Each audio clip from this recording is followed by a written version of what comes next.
Muhammadur Rasulullah sallallahu alaihi wasallam. Semuanya orang-orang yang hatinya ada dua kalimat, kalimat syahadat tauhid dan syahadat Rasul. Hatinya cinta pada Allah dan cinta pada Nabi Muhammad sallallahu alaihi wasallam. Dikatakan jika 40 orang dari umat Nabi Muhammad sallallahu alaihi wasallam berkumpul, satu di antaranya adalah waliullah. Dan di sini bukan lagi 40, dan saya yakin satu di antara kita masing-masing udah waliullah. Kalau yang begini bukan waliullah, cari waliullah macam mana lagi kita di akhir zaman ini. Ikhwani rahimakumullah. Karena itu besarkan hatimu bahwasanya engkau adalah orang-orang yang dicintai oleh Allah. Karena itulah Allah mengatakan lewat lisan Nabi Muhammad sallallahu alaihi wasallam, wajabat mahabbati, pasti mendapatkan cintaku orang-orang yang saling mencintai karena aku, orang-orang yang duduk bersama karena aku. Dan kita di sini mencintai Allah Ta'ala, duduk bersama karena kita sama-sama memiliki la ilaha illallah Muhammadur Rasulullah sallallahu alaihi wasallam. Kita duduk di sini nggak mengeluh-ngeluhkan partai politik, kita tidak mengeluh-ngeluhkan tokoh masyarakat tertentu, kita tidak mengeluh-elukan orang-orang yang memang patut dielukan, yang layak dielukan karena punya kemuliaan. Tapi yang kita mengeluhkan adalah zat yang maha mulia, yaitu Allah subhanahu wa ta'ala, dan manusia yang paling mulia, yaitu baginda Muhammad sallallahu alaihi wasallam. Pada kesempatan di malam yang mulia ini, malam yang gharra, Lailatul Gharra, malam yang bersinar, yaitu malam Jumaah, malam untuk bersolawat kepada baginda Muhammad sallallahu alaihi wasallam. Saya sudah mendengarkan, banyak yang saya dengarkan, ilmu yang bermanfaat dari para habaib yang mulia yang tadi menyampaikan kajian yang sangat indah. Semuanya itu cukup. Maka saya hanya akan merangkumkan apa yang sudah disampaikan. Mudah-mudahan Allah mudahkan saya berbicara, dan jangan sampai nanti ucapan saya nggak ada manfaatnya. Na'udzubillah min dzalik. Ucapan saya tidak ada asarnya. Na'udzubillah min dzalik. Tadi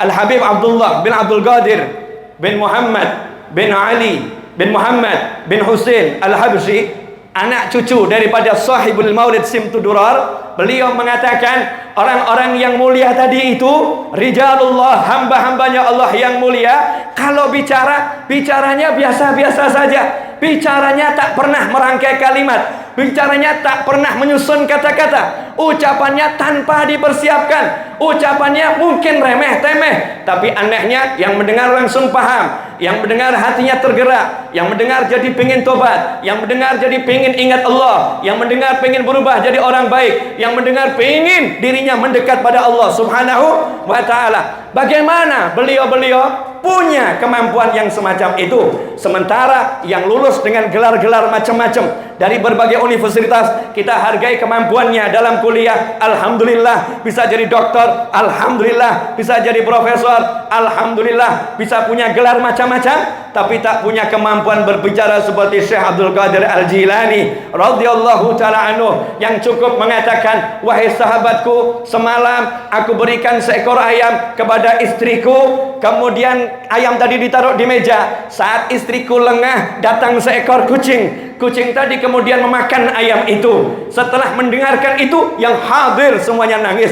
teriak Allah, Allah, Allah. Ada yang pingsan, bahkan dalam beberapa riwayat mat, ada yang meninggal dunia karena mendengarkan ucapan Syekh Abdul Qadir Al-Jilani radhiyallahu ta'ala anhu.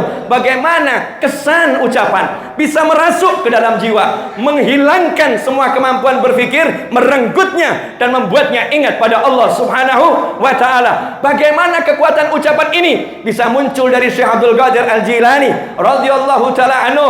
Apa yang ada dalam benak pendengar, seperti tadi dikatakan, anaknya disuruh nanya, coba kamu cek salah satu yang hadir, apa yang mereka pahami dari ucapan ayahmu yang seperti itu.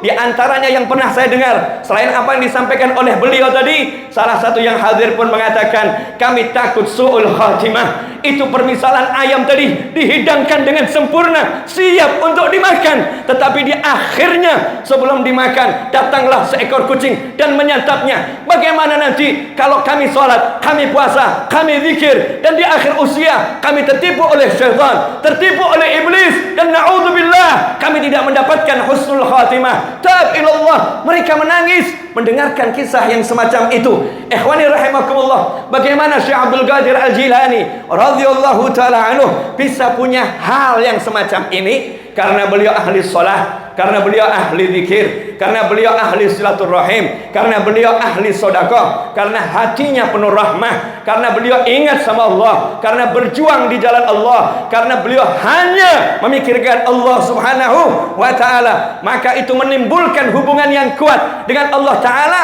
maka ucapannya dimasukkan oleh Allah ke dalam hati hamba-hamba yang dipilih oleh Allah Subhanahu wa taala. Inilah yang namanya rijal, orang-orang yang punya sesuatu di sisi Allah taala. Inilah yang namanya khalifah. Khalifah bukanlah orang yang sibuk sekarang berpikir tentang khalifah.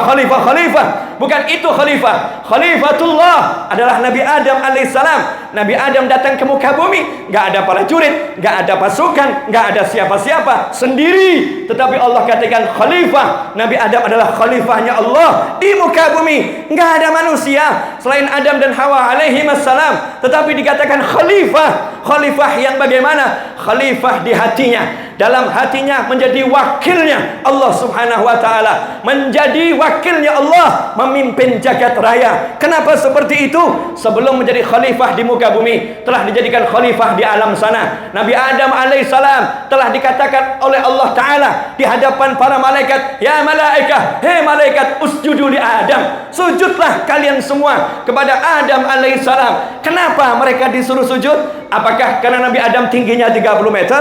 Apakah karena Nabi Adam badannya kuat? Apakah karena Nabi Adam tampan? Apakah karena Nabi Adam sudah pernah tinggal di surga dan berada di surga? Apakah karena Nabi Adam alaihissalam diciptakan dari bumi? Apakah karena itu? La. Tetapi karena apa? Subhanaka la ilma lana illa ma 'allamtana innaka antal alimul hakim. Karena Allah memberi Nabi Adam ilmu yang Allah baru masukkan ke dalam hati Nabi Adam alaihissalam, sehingga Nabi Adam mendapatkan julukan Khalifatullah. Setelah mendapatkan ilmu, diturunkan di muka bumi. Ikhwani rahimakumullah, karena itulah kalau kita ingin menjadi khalifah yang sejati, yang memimpin jagat raya, bukan dengan kekuatan senjata, bukan dengan kekuatan pasukan, bukan dengan kekuatan pengikut. Seorang khalifah tak perlu pengikut, seorang khalifah tak perlu senjata, seorang khalifah tak perlu tentara. Seorang khalifah adalah punya Allah dalam hatinya, punya baginda Muhammad sallallahu alaihi wasallam dalam hatinya. Dan itulah khalifah-khalifah Allah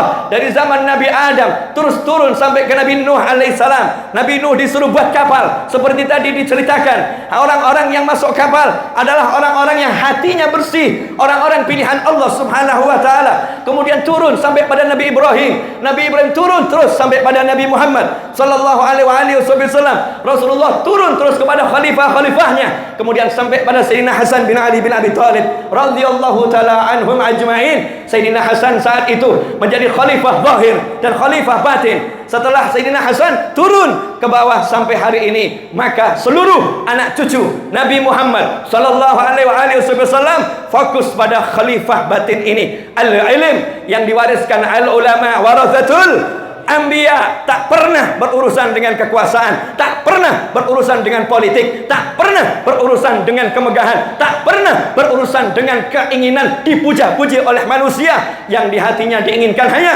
dipuji oleh Allah Subhanahu wa taala, dipuji oleh baginda Muhammad sallallahu alaihi wasallam, karena hatinya terkait sama Allah. Cari ilmu, mengajar, cari ilmu, mengajar, belajar, mengajar, alim, amil, wa hahiya a'malun khalat an syawa'ibin wa ilmun wa akhlaqun wa kathratu awradi. Kalau ditanya bagaimana cara mereka hidup, bagaimana mereka bisa menyebarkan Islam di Indonesia? Saya dari Indonesia, disebarkan Islam di Indonesia. Yang awalnya kita tahu Indonesia dari Sabang sampai Merauke tak ada satupun Muslim, belum ada Muslim. Yang ada manusia-manusia yang baik, manusia-manusia yang punya hati baik, manusia-manusia yang perbuatannya baik. Tetapi dakwah belum sampai ke Indonesia, dakwah belum sampai ke Indonesia, dakwah belum sampai ke Malaysia. Maka Allah kirimkan anak cucu Nabi Muhammad SAW hadiatan di Indonesia wa Malaysia.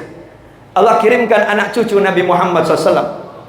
Datang seorang diri, gak bawa anak, gak bawa istri, gak punya pasukan, gak bawa senjata. Datang dengan pakaian yang antum melihat seperti Habib Ali, seperti Habib Zaid, seperti Habib Abdullah, dengan pakaian-pakaian menunjukkan identitas bahwasanya beliau adalah pengikut Nabi Muhammad sallallahu alaihi wasallam, masuk ke negara yang asing dengan bahasa yang asing, dengan tampang yang asing.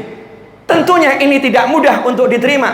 Bagaimana seorang dengan wajah yang asing, bahasanya asing, tampangnya asing, wajahnya asing, tiba-tiba bisa duduk bersama raja, tiba-tiba bisa tinggal dalam istana, tiba-tiba bisa menjadi menantunya raja, tiba-tiba bisa menikah dengan orang-orang yang ada di istana, tiba-tiba satu kerajaan masuk Islam. Kenapa seperti itu? Karena raja-raja yang ada di tanah Jawa, raja-raja yang ada di Aceh, raja-raja yang ada di Sumatera, raja-raja yang ada di Kalimantan, raja-raja yang ada di Malaysia merasa nyaman. Kenapa merasa nyaman? Yang datang tak pernah ingin kuasa, yang datang tak pernah ingin harta, yang datang tak pernah ingin jabatan, yang datang tak pernah ingin sesuatu, yang datang hanya menunjukkan, aku punya Allah, aku bahagia. Mau enggak kamu ikut bahagia seperti aku? Aku punya Rasul Muhammad SAW, aku bahagia. Mau enggak kamu bahagia seperti aku? Aku tak akan menyentuh kekuasaanmu, aku tak ingin kekuasaanmu. Aku telah memiliki kekuasaan yang hakiki, yaitu kekuasaanku atas diriku sendiri. Aku mampu mengalahkan nafsuku, mampu mengalahkan egoku, mampu mengalahkan hawaku, mampu mengalahkan syaitanku. Itulah yang namanya kekuasaan yang hakiki, sebagaimana disebutkan oleh baginda Muhammad sallallahu alaihi wasallam. Orang yang kuat bukan orang yang pandai bergulat, tetapi orang yang kuat adalah orang yang mampu mengalahkan nafsunya sendiri, egonya sendiri. Datang dengan cara yang seperti itu, maka semua merasa nyaman. Akhirnya berguru, akhirnya masuk Islam. Begitu rajanya masuk Islam, satu kerajaan masuk Islam, maka tidak mengherankan dari abad ke-6 Hijriah, dalam waktu yang singkat, Indonesia menjadi mayoritas umat Islam, Malaysia menjadi mayoritas umat Islam. Kenapa seperti itu? Karena yang menyebarkan adalah anak cucu Nabi Muhammad sallallahu alaihi wasallam dan para masyayikh yang mencintai anak cucu Nabi Muhammad sallallahu alaihi wasallam. Manusia-manusia yang tidak menginginkan harta, tidak menginginkan kekuasaan. Kalau punya harta dibagi, kekuasaan tak menginginkan. Yang diinginkan kamu senang hatimu, kamu ingat orang tuamu, kamu taat menjadi istri, kamu baik menjadi suami, kamu bekti menjadi anak kepada orang tua, kamu baik kepada tetangga, jaga lisan jangan menyakiti, maafkan yang menzalimi. Semua ajakannya ajakan khair, ajakan kebaikan. Maka ikhwani rahimakumullah, layak jika setelah wafat manusia pun berbondong-bondong ingin menyebutkan kebaikannya. Uzkuru mahasina mautakum, sebutkan kebaikan-kebaikan orang yang telah wafat di antara kalian. Ikhwani rahimakumullah, wallahu a'lam. Saya mau ngomong apa lagi? Saya kalau bicara nggak pernah mikir soalnya.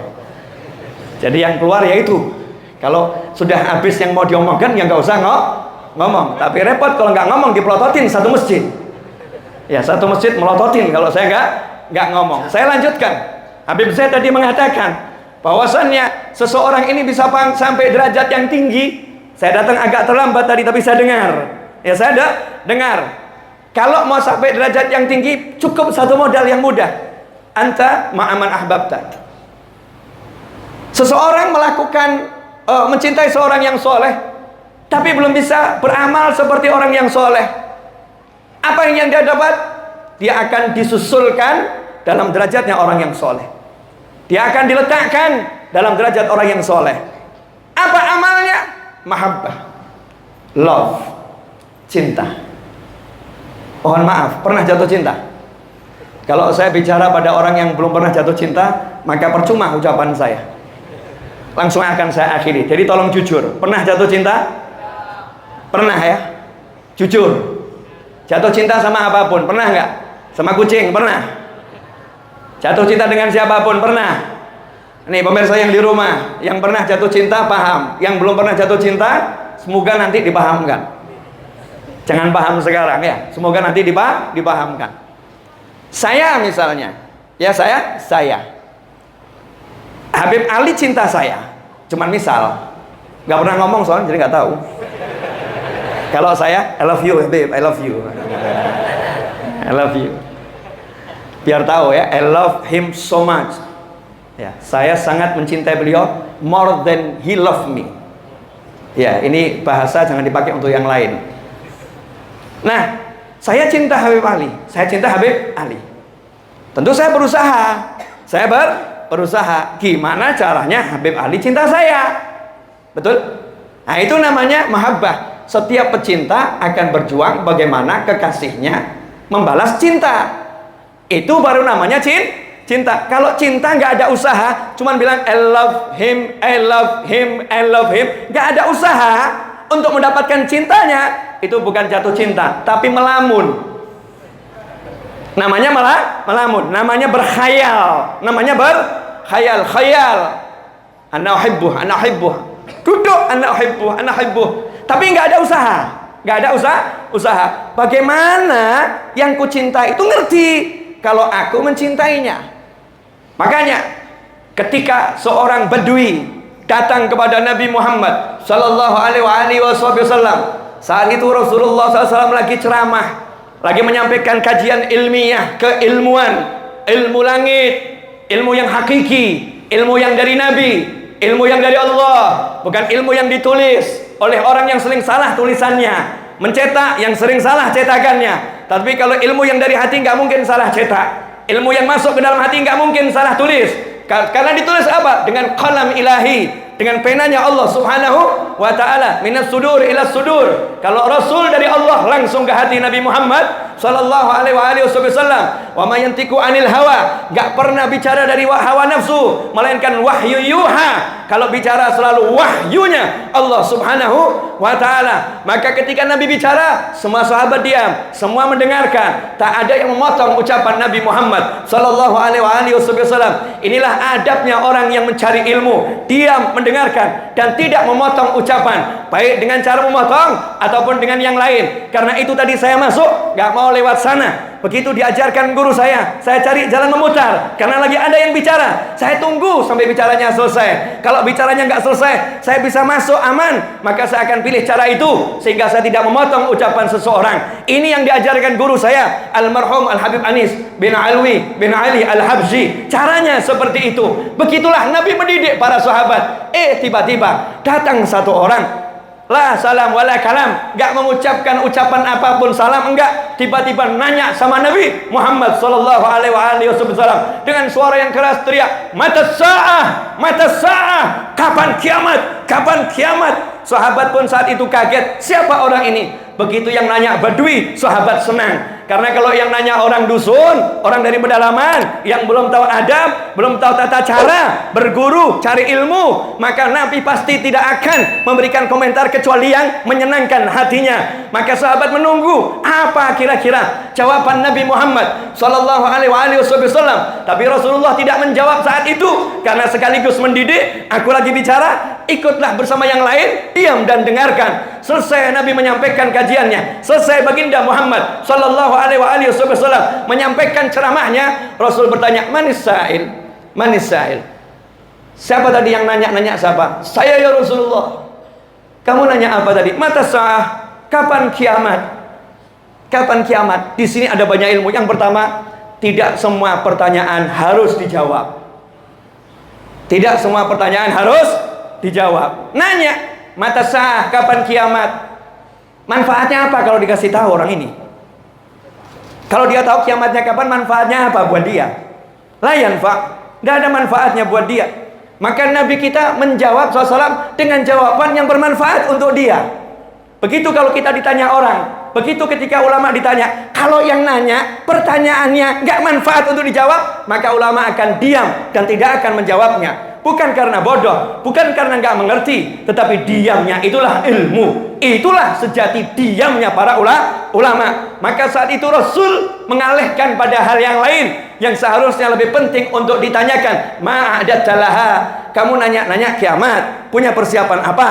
Emangnya udah siap ngadepin kiamat? Gak usah nanya waktunya, yang penting siap-siap dulu. Siap-siapnya ini yang penting, waktunya gak usah dibahas. Maka sahabat tadi yang dari dusun tadi menyampaikan jawaban yang mencengangkan. Dia tidak mengatakan, karena ketika bertanya seakan-akan udah siap, seakan-akan nantang kapan kiamat. Tapi ternyata ketika ditanya ma'adattalaha, apa persiapanmu? Jawabannya, aku tidak punya sholat yang banyak, aku tidak punya puasa yang banyak. Sholat sunnah gak punya, puasa sunnah gak punya, punyanya cuman yang wajib-wajib saja. Walakin uhibbullaha wa rasulah sallallahu alaihi wasallam.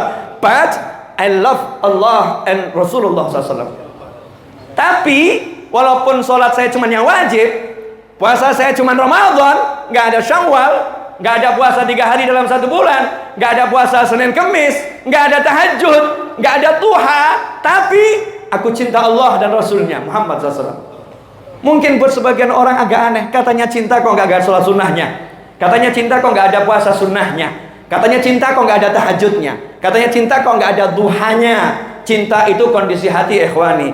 Cinta itu suatu keadaan di hati, punya rasa rindu sama Allah, punya rasa sayang sama Allah, bisa merasakan disayang oleh Allah, punya rasa rindu pada Nabi Muhammad SAW, punya rasa dirindukan oleh Nabi Muhammad sallallahu alaihi wasallam. Cinta, itulah cinta. Makanya kalau tak pernah mencinta, tak pernah tahu apa yang kami ucapkan. Ucapan ini hanya dipahami oleh hati-hati yang paham apa itu cinta. Jawaban Nabi cukup mencengangkan. Rasul SAW tidak mengatakan, kalau kamu cinta ya banyak sholat sunnah, kalau kamu cinta ya banyak puasa sunnah, kalau kamu cinta ya banyak tahajud. Rasul tidak mengatakan seperti itu, tapi Rasul menyatakan, anta ma'aman ahbabta, anta ma'aman ahbabta, kamu bersama yang kamu cintai.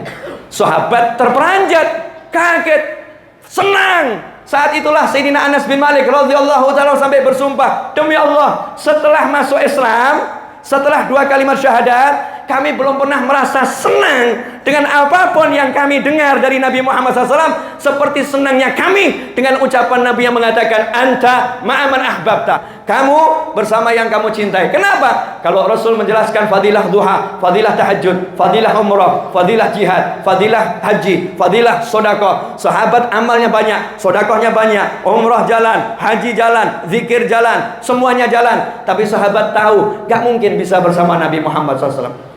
Gak mungkin amalku ini menyebabkan aku bersama Nabi Muhammad SAW. Gak level dengan Nabi Muhammad SAW. Kelasku berbeda dengan kelas Nabi Muhammad SAW. Sehingga muncul kesedihan di hati sahabat. Bagaimana nanti masuk surga kalau gak ada Nabi Muhammad SAW? Bagaimana di surga kalau surgaku gak ada Nabi Muhammad SAW? Bagaimana di suatu tempat kalau nggak ada Rasulullah? Sementara di dunia ini Rasul nggak ada di hadapanku, aku hancur hatiku, sedih hatiku. Lantas bagaimana di surga kalau Rasul nggak bersamaku? Maka begitu Rasul menyatakan anta ma'aman ahbabta, sahabat girang semuanya, bahagia semuanya. Anas bin Malik langsung buat pengumuman saat itu juga, fa ana uhibbullah wa rasulahu wa Abu Bakar wa Umar wa arju. Aku cinta Allah dan Rasulnya, aku cinta Abu Bakar dan aku cinta Umar, dan aku berharap aku dikumpulkan bersama mereka semua. Ikhwani rahimakumullah, mahabbah ini, inilah yang digodok oleh ulama, inilah yang digodok oleh para aulia. Karena paham, kita ini Masya Allah mirip Badui tadi. Salat kita ya begitu, puasa kita ya begitu. Saat ini kita ini umat dalam kondisi penurunan amal yang luar biasa. Kalau Badui tadi sholat masih khusyuk. Mohon maaf, akhir zaman ini sholat assalamualaikum warahmatullah, assalamualaikum warahmatullah. Ada oknum yang dicari bukan tangannya membaca subhanallah, subhanallah, subhanallah, tetapi yang dicari handphonenya untuk segera menjawab pesan yang ada di WhatsAppnya. Yang dicari handphonenya untuk segera membuat update status dan lain sebagainya. Yang dicari handphonenya untuk melakukan urusan-urusan dunianya, padahal dia baru saja selesai mengucapkan assalamualaikum warahmatullah, assalamualaikum warahmatullah. Ini akhir zaman, ini akhir zaman. Bahkan di pemakaman, di kuburan, memakamkan saudaranya muslim, masih bisa angkat telepon, terima telepon buat janji bisnis di pemakaman. Sementara saudaranya dimasukkan dalam makam, gak tahu nasibnya nanti mendapatkan rahmat atau azab dari Allah Ta'ala. Gak khusyuk memperjuangkan keselamatannya, tapi handphone yang diutamakan, handphonenya yang diutamakan. Akhir zaman, berapa banyak saat ini kita yang jauh dari hati nyambung ke Allah Subhanahu wa Ta'ala. Sedikit saja urusan dunia membuat kita kehilangan dunia. Sedikit urusan dunia membuat kita kehilangan dunia. Gak bisa merasakan hidup di dunia, ingin mengakhiri hidupnya. Na'udzubillah min dzalik. Lemah hati umat. Maka apa obatnya? Para ulama pun memberikan obat yang mujarrab, obat yang mudah. Munculkan di hati rasa cinta. Munculkan di hati rasa cinta pada ulama. Munculkan di hati rasa cinta kepada para aulia. Munculkan di hati rasa cinta pada orang-orang yang soleh. munculkan di hati rasa cinta kepada penghulu mereka semua, yaitu baginda Muhammad sallallahu alaihi wasallam. Karena kalau udah cinta, anta ma'aman ahbabta, kamu bersama yang kau cintai. Maka kalau kita belum layak, Allah akan layakkan kita. Kalau kita belum pantas, Allah akan pantaskan kita. Kalau kita belum ahli, Allah akan ahlikan kita. Kalau kita belum mampu, Allah akan mampukan kita. Kenapa? Karena Rasul mengatakan, anta ma'aman ahbabta. Itu seperti perintah kepada seluruh malaikat. Saya ambil contoh begini. Boleh saya ambil contoh? Ini ilmu baru yang saya dapat di tempat ini. Ya, saya belum dapat sebelumnya. Baru saja dapat. Masih fresh from the oven. Fresh. Ya, Mas Etos ini. Berdiri. Jangan duduk, berdiri. Buat sampel. Depan saya. Nah, maaf, ini buat sampel. Ini ilmu baru ya. Jangan dicari di kitab, nggak ada. Saya bilang begini, kamu sama saya. Antum melihat nggak? Lihat. Yang ngomong siapa? Habib Novel. Kira-kira panitia lantas bagaimana? Oh, ini kata Habib Novel bersama Habib Novel. Begitu beliau keluar, balik dulu. Biar tahu ini sama saya gitu. Begitu Mas Seto ini keluar, panitia mengatakan ini katanya bersama Habib Novel. Ini bersama Habib Novel. Dilihat, kok nggak punya sandal, misal begitu, carikan sandal. Oh, dilihat, pakaiannya kurang layak nih buat bersama Habib Novel, dibelikan pakaian. Oh, dilihat kok naiknya motor yang mau mogok-mogok gitu ya. Panitia, ada yang pinjamkan motor, ada yang belikan motor, ada yang belikan mobil, belikan rumah, sampai carikan istri. Tapi dia udah nikah, udah. Paham nggak maksudnya? Begitu Rasul menyatakan anta ma'aman ahbabta, Rasul lagi ngumumkan sama seluruh makhluk Allah Ta'ala di jagat raya ila yaumil qiyamah, orang ini kalau cinta aku, dia bersama aku. Kalau dia bersama aku, kalau dia belum pantas, pantaskan. Kalau dia belum mampu, mampukan. Kalian semua bekerja. Semua yang di bawah tahtari ayati wa amri, semua yang berada di bawah perintahku, dari langit sampai dasar bumi, buat orang ini pantas untuk bersamaku. Sallu ala nabi. Allahumma shalli alaihi. Udah pernah dengar? Saya juga belum pernah dengar. Baru pertama kali saya dengar ya di sini. Nah, ini namanya barakatul majlis. Barakatul majlis. Kalau kita menyampaikan yang kita tahu, Allah akan beri kita ilmu yang kita belum tahu. Kalau kita menghargai orang yang berbicara, maka ketika kita berbicara akan dihargai. Kalau kita mendengarkan orang lain yang berkata, maka saat kita berkata-kata, Allah akan buatkan orang mendengarkan ucapan kita. Itu yang diajarkan guru saya kepada saya. Ikhwani rahimakumullah, lanjut dikit boleh? Ya, menurut schedule ini udah lewat 15 menit. Habib Suhaimi, masih boleh 1 menit 2 menit lagi? Boleh ya? Solo jauh Habib. Walaupun Malang lebih jauh. Ini Al-Idrus dikumpulkan semua ini, Masya Allah. Tahu Al-Idrus itu Al-Idrus, macan, singa. Jangan sembarangan dilepaskan. Ini singa dikumpulkan terus suruh lepas di sini, repot ini. Ya, jadi saya ini semangat karena kena pengaruh-pengaruh singa-singa ini ya. Di samping saya pada mengaum semua gitu. Ikhwani rahimakumullah, mahabbah cinta. Nah, cinta itu harus dilatih.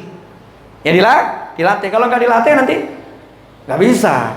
Kamu kalau cinta ya harus ngajak orang lain cinta. Kata guru saya, pecinta kalau nggak ngajak orang lain cinta bukan pecinta. Pernah jadi fansnya klub bola? Pernah? Atau fansnya apa gitu ya?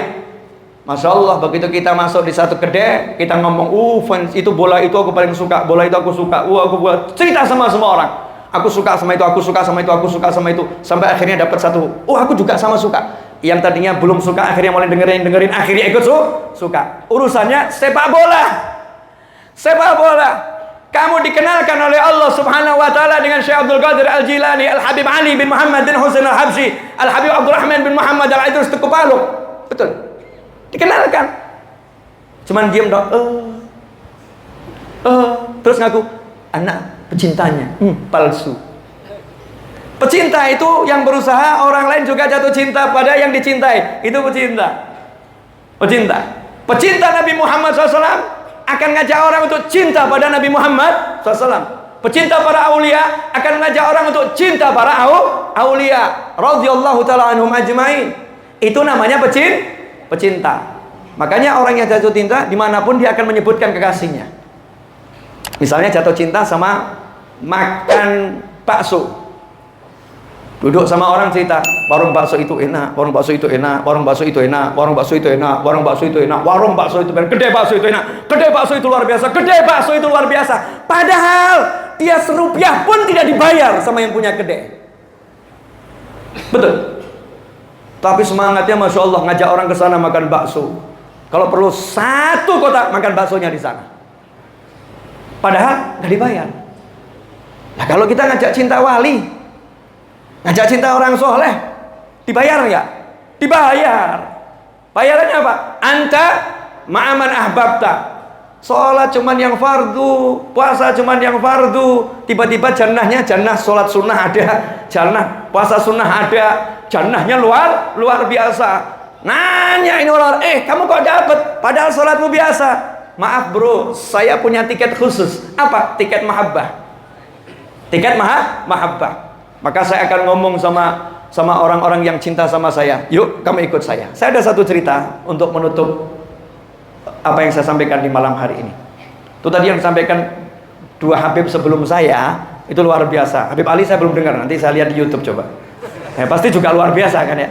Cuman kan saya nggak boleh ngomong luar biasa, kelihatan bohongnya nanti. Denger enggak ngomong luar biasa. Ya itu namanya bohong. Tapi ya insya Allah pasti indah, indah. Dan insya Allah juga luar biasa. Tapi kalau beliau berdua saya dengar luar biasa. Ya luar biasa. Al Habib Ali bin Husain Al-Attas, Bungur, Indonesia. Habib Ali bin Husain Al-Attas di masanya. Ya di masanya. 40 tahun, 50 tahun, 60 tahun yang lalu. Ziarah ke makam Sunan Gunung Jati di Cirebon. Cerita ini saya dengar langsung dari yang ikut ziarah. Habib Tahir Al-Hamid Surabaya, muridnya Habib Ali bin Husain Al-Attas. Ketika saya silaturahim ke sana mau cari barokah, dikasih cerita novel. Ini naskah asli kita beliau ada semasa ini ditunjukkan. Ini tulisan awalnya ini novel. Saya lagi duduk di Surabaya, tiba-tiba dapat telegram. Dulu kan belum ada telepon, halo, ada telegram itu ya, tek. Dapat telegram dari Habib Ali bin Husain Al-Attas. Berangkat sekarang juga ke Jakarta, ikut ziarah ke Cirebon karena Rasulullah SAW akan hadir di ziarah tersebut. Saya jawab telegramnya, Habib, kalau ke sana langsung nggak bisa waktunya. Tapi kalau langsung ke Cirebon gimana? Kalau ke Cirebon masih pas nanti waktunya sampai jamnya ziarah tadi. Boleh langsung saja ke Cirebon. Berangkat Habib Tahir ke Cirebon, Habib Ali sama rombongan berangkat ke Cirebon. Belum ada tol, belum ada jalan yang seperti sekarang. Saya nggak tahu transportasinya waktu itu apa ya. Wallahu alam, dokar banyaknya itu ya. Naik dokar. Subhanallah. Ketika mau ziarah Sunan Gunung Jati itu ada peraturan di makam Sunan Gunung Jati. Dulu ya, di masa itu yang saya tahu, kalau nasabnya bukan Habib nggak boleh masuk ke dalam makam, harus di luar. Itu makam Sunan Gunung Jati. Dulu ya, dulu. Itu yang zaman itu seperti itu. Nah, ketika mau masuk makam Sunan Gunung Jati, Habib Ali membawa pengikut, orang yang mau ikut ziarah. Dan itu orang-orang biasa, bukan thalibul ilm, bukan santri, tapi ada yang pejabat. Ya mungkin kepala desa dengar Habib Ali mau ziarah ikut karena Habib pecinta. Nah ini pecinta ini dilarang masuk sama yang jaga di sana. Gak boleh ikut masuk dalam makam. Yang boleh masuk makam cuma Habib. Kalau bukan Habib gak boleh masuk makam. Aturannya memang seperti itu. Aturannya seperti itu. Maka saat itu terjadi kegaduhan, keributan antara yang dilarang sama yang melarang. Habib Ali bin Husain Al-Attas kemudian noleh ke belakang, melihat keributan, noleh ke belakang. Ada apa ribut-ribut? Pengikutnya ngomong, Habib, ini kami nggak boleh masuk ziarah sama Habib ke makam sana, nggak boleh masuk ziarah. Jawabannya Habib Ali bin Husain Al-Attas bagaimana? Apa kemudian marah sama yang jaga? Enggak. Beliau taat sama peraturan, peraturan. Beliau pun berkata, kalau saya kalau kalian tidak masuk ke sana, saya juga tidak akan masuk ke sana. Ketahuilah wahai teman-temanku semua, nanti kalau Allah izinkan saya masuk surga, demi Allah tidak akan saya langkahkan kaki saya sebelum saya cari kalian semua dan saya ajak masuk surga bersama saya. Hubbun Nabi wa alihi dini wa madhabi haqqan wa yaqin. Dah sampai situ saja. Selanjutnya nanti Habib Syekh lewat. Suara saya jelek soalnya. Hubbun Nabi wa alihi dini wa madhabi haqqan wa yakin narju bihim husnal khitam. Cinta Nabi dan keluarganya itu cara hidupku. Mencintai Nabi, keluarga Nabi, penerus keluarga Nabi, para ulama, para aulia, para guru, para kiai, para habaib. Itu jalan hidupku. Narju bihim husnal khitam. Harapannya nanti kalau cinta sama mereka nanti dapat husnul khatimah. Ada yang nanya, mana dalilnya? Masih ada yang nanya, mana dalilnya? Sama Habib Suhaimi saya disuruh nerangkan dalilnya ini. Satu aja cukup ya. Tadi di awal sudah udhkuru mahasina mautakum. Satu. Nanti cek. Ya, ngapain saya sebutkan kitab-kitabnya? Mau dalil ya belajar dikit. Ya belajar dikit. Dalam tafsir disebutkan. Dalam tafsir disebutkan. Ada satu orang dari orang-orang yang soleh melakukan perjalanan di zaman nabi-nabi yang terdahulu. Mohon maaf ya, ini yang cerita bukan saya. Ini cerita langsung dari Nabi Muhammad SAW. Artinya Rasulullah menceritakan kepada sahabat bil makna. Saya ambil terjemahan bebasnya ya, bil makna. Ada satu orang soleh melakukan perjalanan menuju suatu kota. Di tengah perjalanan, karena bekal airnya habis, orang soleh tadi pingsan. Kalau tidak diberi air akan hilang nyawanya, akan meninggal dunia. Saat itu lewat ahli maksiat paling hebat di zaman itu, preman nomor 1, gangster yang terhebat di zaman itu. Lewat, lihat ada orang pingsan, dilihat, kenal ini premannya. Orang yang buruk perangnya ini kenal. Ini hebatnya ya. Orang yang ahli maksiat bisa kenal orang soleh. Nah kita ini yang ahli taat kok nggak kenal ya? Ini ahli maksiat kenal. Ini kan walinya, ini orang soleh ini yang terkapar. Kalau tidak saya tolong, maka kejahatan terbesar saya adalah membiarkan orang soleh mati. Masya Allah.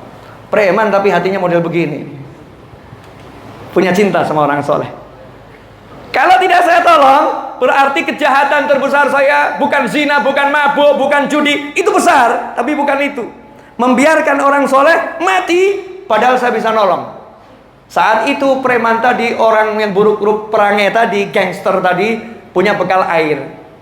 Bekal air ini kalau dia bagi kepada sang soleh, maka orang solehnya akan hidup, dianya akan mati.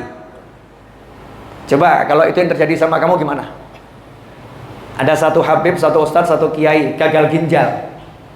Ginjalmu cocok buat dia, ginjalmu cocok buat beliau. Terus katanya dokter, itu kalau ginjalmu diserahkan beliau hidup, kamu mati. Apa kalimatmu? Oh biar habibnya saja yang mati, insya Allah husnul khotimah. Biar kiainya yang meninggal, insya Allah husnul khotimah. Kalau saya kan masih banyak dosa, jangan dulu dong, saya masih muda, belum nikah pula, masya Allah. Ini mahabbahnya preman tadi, orang yang dibilang jahat tadi, punya cinta orang soleh yang luar biasa. Karena itu dia tahu. Akhirnya dia ambil air sedikit, percik-percikan wajahnya. Bangun, mudah-mudahan bisa siuman. Begitu siuman, dikasih minum. Minum.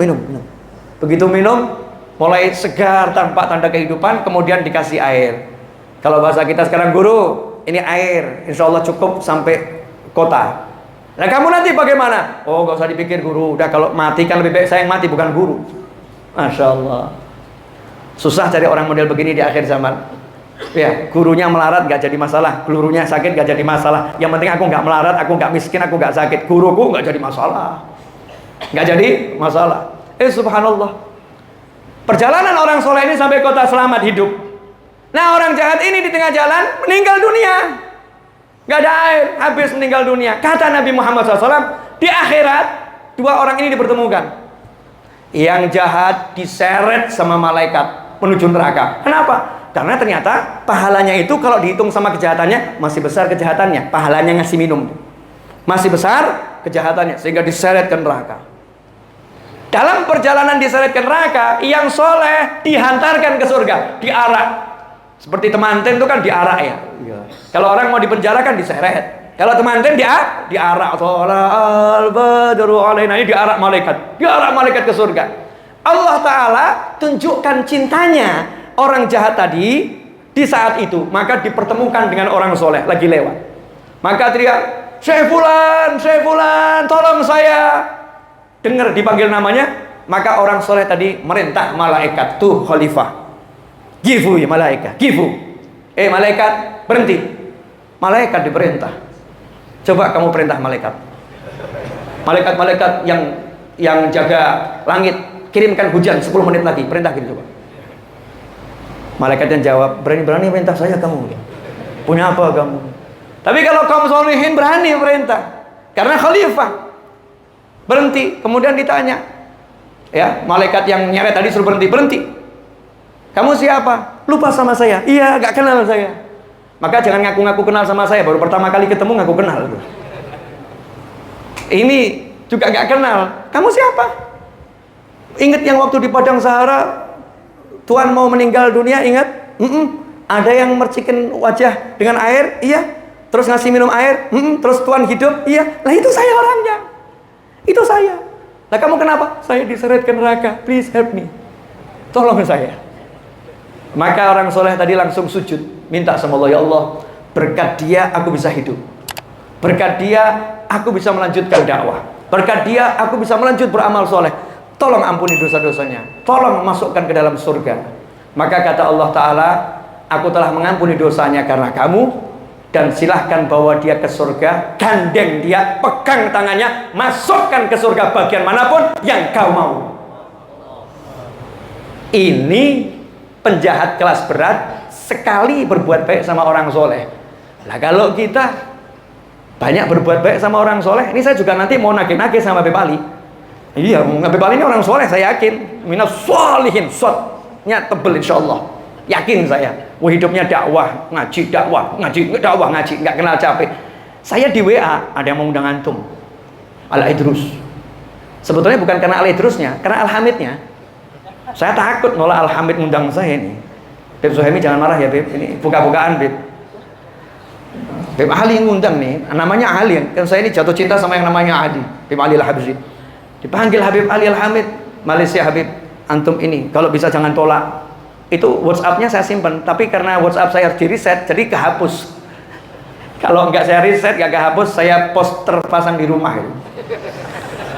Oh iya bener. Suatu kebanggaan buat saya dipanggil Habib Ali. Berangkat saya ke sini karena Habib Ali. Wah, apalagi kemudian Syekh Suhaimi bilang, dulu kita 7 hari di tempat Habib Anis tuh. Antum masih, ingat pernah ketemu guru saya, pernah duduk bareng guru saya. Oh, tadinya saya nggak cinta banget, biasa-biasa aja. Tadi mulai jatuh cinta saya. Ya mulai jatuh cinta. Ini nanti di akhirat keduanya saya tagih. Lah kamu enak bener, orang kumpul banyak dapat pahala, saya dapat apa coba? Kasih dong pahalanya bagi-bagi itu. Jadi nanti kalau di akhirat jalan ke surga sendiri saya nggak diajak, saya tuntut. Maka perjanjian saya dengan antum semua, nanti kalau kamu masuk surga tidak ingat saya, tak kejar kamu. Paham? Nah itulah orang-orang soleh akan membawa sahabatnya ke dalam surga. Nggak akan masuk ke surga sebelum mengajak sahabatnya. Dan begitulah baginda Muhammad sallallahu alaihi wasallam tidak akan melangkahkan kakinya ke dalam surga sebelum mengajak seluruh umatnya masuk ke dalam surga. Sallu ala nabi.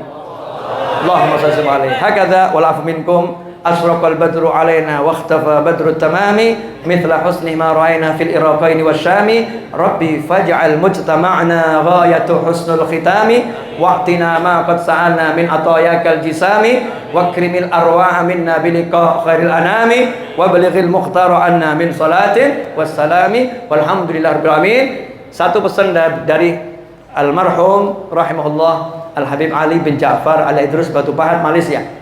Beliau berpesan, penyebab banyaknya bencana di sana dan di sini di akhir zaman ini terutama adalah munculnya anak-anak yang durhaka pada orang tua, dan itu ada hampir di setiap rumah. Kalau zina, kalau judi, min khamr, kita nggak melihat semua itu.